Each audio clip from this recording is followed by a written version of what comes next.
चलिए स्टार्ट करते हैं ये चैप्टर जिसका नाम है घर्षण। सबसे पहले जान लीजिए कि इसका परिचय क्या है, घर्षण होता क्या है। तो जब भी कोई ठोस वस्तु किसी शुष्क सतह पे चलने या सरकने का प्रयास करती है तो दोनों सतहों के मध्य में एक बल कार्य करता है जो जिस दिशा में वस्तु गति कर रही है उसके जस्ट विपरीत दिशा में वो बल कार्य करता है ना। तो और अगर कोई वस्तु सरक रही है तो उसको सरकने से रोकने का प्रयास करता है ना। तो वो जो बल लगता है जो गति के विरुद्ध में लगता है उसको क्या बोलते हैं, घर्षण बल बोलते हैं। और ये घर्षण को आप बहुत ही इम्पोर्टेंट बल मानिए क्योंकि आप घर्षण के कारण ही किसी सरफेस में चल पाते हैं। यदि किसी सरफेस में घर्षण का मान कम होता है तो आप वहाँ पर छट के गिर सकते हैं, है ना। तो जैसे कि आप काई लगी जगह पे या फिर किसी में ऑयल गिरा हो सरफेस पे और आप वहाँ पे चलेंगे तो आप वहाँ पर गिर सकते हैं क्योंकि वहाँ पर घर्षण का मान बहुत कम है और आपकी गति का वहाँ पर विरोध करने के लिए कोई भी बल नहीं है। तो आप जैसे ही पैर रखेंगे तो आप गति ही करते जाएंगे, लेकिन आपकी बॉडी तो क्या है, स्थिर रहेगी, है ना। आपका ऊपर की जो बॉडी है वो विरामावस्था में होगी, लेकिन आपका जो सरफेस है वहाँ पर घर्षण ना होने की वजह से आप क्या होंगे, आपका पाँव जो है गति अवस्था में आ जाएगा। गति की अवस्था में आने के कारण आप क्या हो जाएंगे, गिर जाएंगे। तो घर्षण बहुत ही महत्वपूर्ण बल होता है जो किसी भी वस्तु की गति के विरुद्ध में लगता है, या अगर कोई वस्तु सरक रही है तो उसके सरकने की दिशा की जस्ट विपरीत दिशा में लगता है, ठीक है ना। तो इस बल को क्या बोलते हैं, हम घर्षण बल बोलते हैं। और जहाँ जो सरफेस जितना खुरदुरा होगा उतना ही ज़्यादा घर्षण का मान अधिक होगा, ठीक है ना। अब आगे बढ़े। अब घर्षण के प्रकार क्या होते हैं, तो घर्षण के प्रकारों में 3 प्रकार हम यहाँ पढ़ते हैं। पहला प्रकार है लिमिटिंग फ्रिक्शन फोर्स, हिंदी में बोलेंगे चरम या सीमांत घर्षण बल, ठीक है। दूसरा क्या होता है, स्टैटिक फ्रिक्शन, या उसको हिंदी में क्या बोलेंगे, स्थैतिक घर्षण। तीसरा प्रकार होता है गतिक घर्षण, उसको इंग्लिश में क्या बोलेंगे, डायनेमिक फ्रिक्शन। अब 1 बाय 1 देखते हैं कि ये होता क्या क्या है। तो सबसे पहला क्या है, सीमांत घर्षण बल। सीमांत घर्षण बल में क्या होता है, देखिए आप अगर आप किसी पेन को, है ना, आप रख लीजिए पुस्तक में और आप उस पुस्तक को धीरे धीरे आप उसको टेढ़ा कीजिए, ठीक है ना। तो एक कुछ देर तक तो वो जो पेन है वो पुस्तक में ही रहेगा, लेकिन जब आप एंगल एक ऐसी अवस्था आ जाएगी कि आप इतना एंगल बढ़ा देंगे कि वो पुस्तक से जो पेन है वो सड़क के नीचे चला जाएगा, है ना। तो वो अवस्था जब तक वो पेन उस पुस्तक में स्थिर रखा हुआ था, है ना, और उससे ज़्यादा बल जब हमने लगा दिया तो वो उस सरफेस में क्या हो गया, सरकने लगा। तो वो मैक्सिमम बल जहाँ पर वो सरक नहीं रहा था, है ना, तो उसको हम चरम या सीमांत घर्षण बल बोलते हैं, ठीक है। ये मैंने प्रैक्टिकली समझा दिया है, अभी आगे और बढ़ेंगे लिमिटिंग फ्रिक्शन को, ठीक है। तो अब दूसरा क्या है, स्थैतिक घर्षण। अब देखते हैं स्थैतिक घर्षण क्या होता है। तो स्थैतिक घर्षण में क्या होता है, जैसे ये एक पिंड है किसी सरफेस पे रखा हुआ है, केवल रखा हुआ है ना। जब ये रखा हुआ है और ये कोई गति नहीं कर रहा है, केवल रखा हुआ है ना, तो इस स्थिति में जो इनका स्पर्श बिंदु है, मैं यहाँ पर कलर चेंज कर देता हूँ, ये स्पर्श बिंदु है ना, ये स्पर्श बिंदु है। यहाँ पर जो उत्पन्न घर्षण है ना, उसको हम क्या बोलेंगे, स्थैतिक घर्षण बोलेंगे, ठीक है। चूँकि ये स्थिर अवस्था में घर्षण पैदा हो रहा है इसलिए हम उसको क्या बोलेंगे, स्थैतिक घर्षण, है ना। लेकिन अगर कोई पिंड है वो किसी सरफेस पे क्या कर रहा है, रोल कर रहा है या घूम रहा है ना, तो ऐसी अवस्था में जो घर्षण लगता है ना, उस पे जो देखिए अगर इस डायरेक्शन में काम कर रहा है, रोल कर रहा है ये, है ना, इस डायरेक्शन में अगर कोई पिंड सरक रहा है तो इसके जस्ट विपरीत दिशा में जो घर्षण बल काम करेगा, है ना। जब ये पिंड गतिक अवस्था में हो तो इस अवस्था में लगने वाले घर्षण बल को क्या बोलेंगे, गतिक घर्षण बोलेंगे, ठीक है।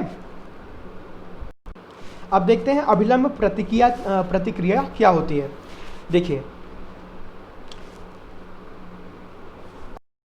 कोई अगर कहीं पे रखी हुई है ना, जैसे हम अगर किसी पुस्तक को कहीं पे आप टेबल पे रख देते हैं, ठीक है, तो टेबल पे वो इसलिए रखी हुई है क्योंकि नीचे देखिए, जैसे पुस्तक का कोई वज़न होगा, मैं मान लेता हूँ कि 1 किलो की पुस्तक को आपने रख दिया है उस मेज़ पे, ठीक है।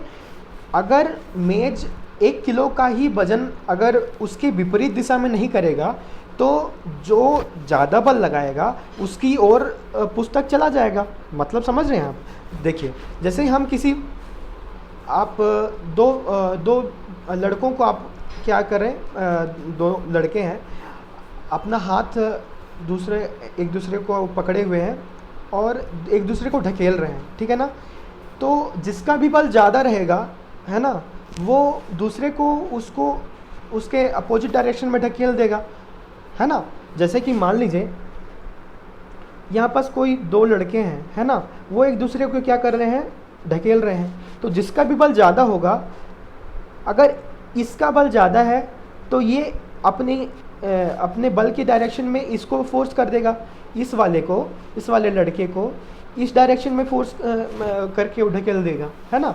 लेकिन अगर दोनों समान बल के हों तो ये दोनों एक ही जगह स्थिर रहेंगे, ना ये इधर कहीं जाएगा ना दूसरा वाला कहीं जाएगा, यानी दोनों स्थिर रहेंगे, है ना। मेरा ये समझाने का मतलब ये है कि अगर हम किसी सरफेस में पुस्तक को रखते हैं, है ना, 1 किलो की पुस्तक अगर रखते हैं तो 1 किलो का वजन मेज भी लगाता है, तभी तो वो स्थिर रह पाता है।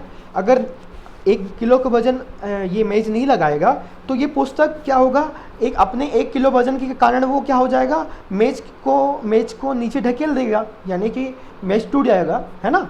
तो मेरे कहने का मतलब ये है कि कोई भी पिंड जो है वो कहीं पे रखी रहती है तो वो उस पर एक अभिलंब प्रतिक्रिया बल लगता है ना, जो उसको बैलेंस करके रखता है, उस वस्तु को स्थिर रखने का प्रयास करता है, ठीक है।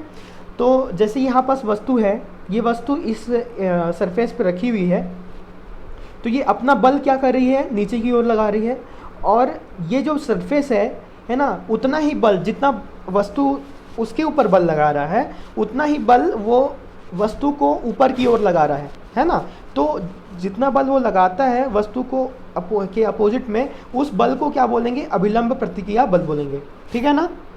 याद रखिए, आप अगर कहीं सरफेस में खड़े हैं तो ज़मीन भी आपको ऊपर की ओर उतना ही ढकेल रही है, नहीं तो आप ज़मीन के अंदर घुस जाएंगे, ठीक है ना। हाँ, तो इस तरह से आप समझ सकते हैं अभिलंब प्रतिक्रिया को, ठीक है। तो जैसे अगर कोई वस्तु सरफेस पे रखी हुई है, जैसे यहाँ पास रखी हुई है, तो इस पर कौन कौन से बल लगते हैं वो देख लीजिए, ठीक है। तो देखिए, ये वजन के कारण नीचे की ओर एक बल लगता है जो इस वस्तु के वजन की वजह से है, W बल, और इस सरफेस की वजह से एक बल लगता है ऊपर की ओर, जिसको हमने अभी पढ़ा, अभिलंब प्रतिक्रिया बल, ठीक है, नॉर्मल, जिसको नॉर्मल बोलते हैं।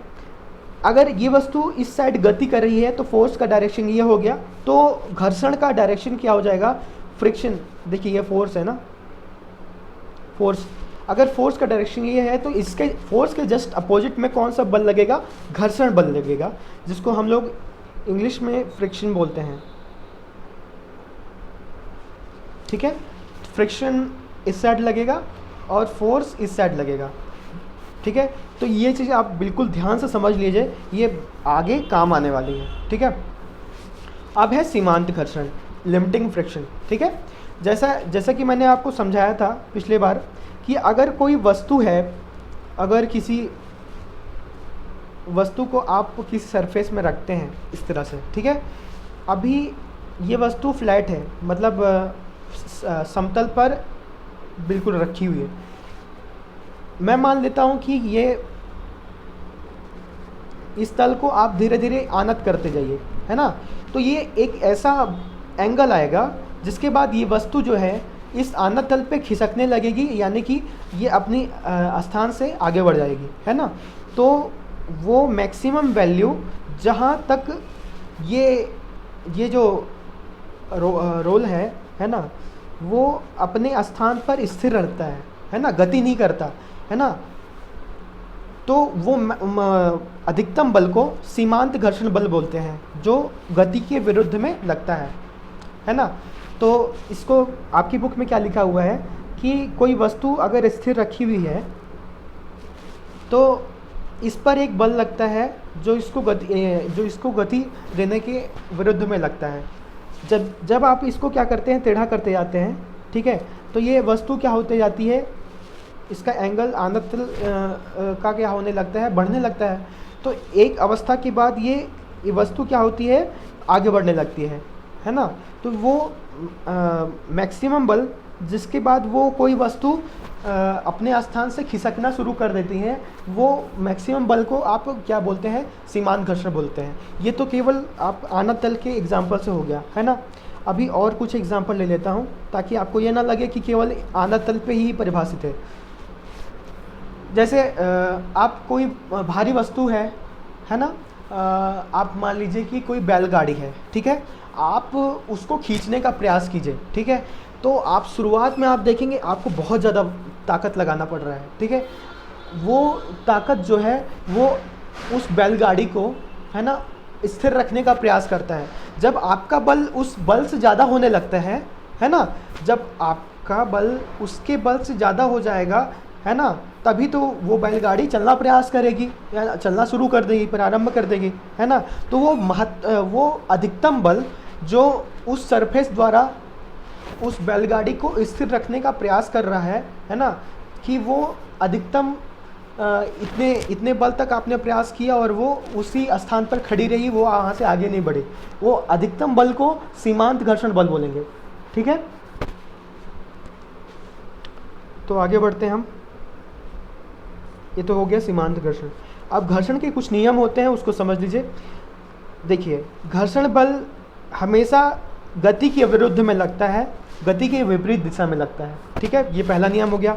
दूसरा नियम क्या हो गया कि ये घर्षण बल जो होता है वो लगाए गए बल के जस्ट बराबर होता है, तभी तो वो आगे बढ़ने का प्रयास नहीं करता है ना। देखिए, अगर घर्षण बल का मान आपके बल से ज़्यादा हो जाएगा, है ना, तो अगर मैं मान लूँ कि आपने खींचने का प्रयास कर रहे हैं तो वो वस्तु आगे नहीं बढ़ रही है ना, वो आपकी गति का विरुद्ध कर रही है ना। तो अगर आपके बल से ज़्यादा अगर वो बल लगा देगा तो वो तो पीछे होने लगेगा ना, है ना, समझ गए। तो जितना भी बल आप लगाते हैं उतना ही बल घर्षण भी लगाता है। तो मतलब बल जितना आप लगाते हैं उसी के बराबर घर्षण बल का भी मान होता है। इसलिए हम ये कह सकते हैं कि घर्षण बल हमेशा लगाए गए बाह्य बल के बराबर होता है, ठीक है।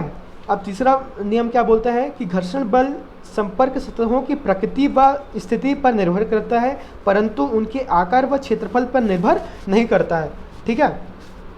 तो घर्षण बल क्या होता है, कोई सरफेस खुरदुरा है या फिर किस प्रकार का है, उसकी प्रकृति पे डिपेंड करता है कि वो किस प्रकार का है ना, और उसकी स्थिति पे डिपेंड करता है कि वो आनत में रखा हुआ है, यानी कि वो टेढ़ा रखा हुआ है या फिर वो हॉरिजॉन्टल में रखा हुआ है ना, वो डिपेंड करता है। तो उसको अपन क्या बोलते हैं, ये आपका थर्ड नियम हो गया कि घर्षण बल संपर्क सतहों की प्रकृति और स्थिति पर डिपेंड करता है, परंतु उनके आकार व क्षेत्रफल पर निर्भर नहीं करता है, ठीक है। सीमांत घर्षण बल दो सतहों के बीच की अभिलंब प्रतिक्रिया के समानुपाती होता है। तो अब देखिए, जैसे कि अभिलंब प्रतिक्रिया के बारे में आपको मैंने बताया, तो अभिलंब प्रतिक्रिया क्या होती है, वो जहाँ पे भी आप जो बल हम लगाते हैं, जो वजन की वजह से जो बल लगता है ना, ये सरफेस भी जस्ट अपोजिट में एक बल लगाता है, वो अभिलंब प्रतिक्रिया बल हो जाता है ना। तो वैसे ही आप अगर गति करने का कोई वस्तु प्रयास करती है तो उसके जस्ट विपरीत दिशा पे अब एक अभिलंब प्रतिक्रिया लगेगा, है ना। तो उस अभिलंब प्रतिक्रिया का मान क्या होता है, वो फ्रिक्शन के बल के बराबर होता है, यही चीज़ बता रहा है वो, ठीक है ना। अब घर्षण गुणांक क्या होता है, तो घर्षण गुणांक आप याद कर लीजिए, सीमांत घर्षण बल जो हमने पढ़ा था और अभिलंब प्रतिक्रिया, उन दोनों का अनुपात होता है जिसको म्यू से प्रदर्शित करते हैं। तो म्यू बराबर क्या हो जाएगा, सीमांत घर्षण ठीक है, सीमांत घर्षण बटे में अभिलंब प्रतिक्रिया, अभिलंब प्रतिक्रिया, प्रतिक्रिया, ठीक है। तो म्यू इज इक्वल टू, ये एच नहीं है ना, ये म्यू है,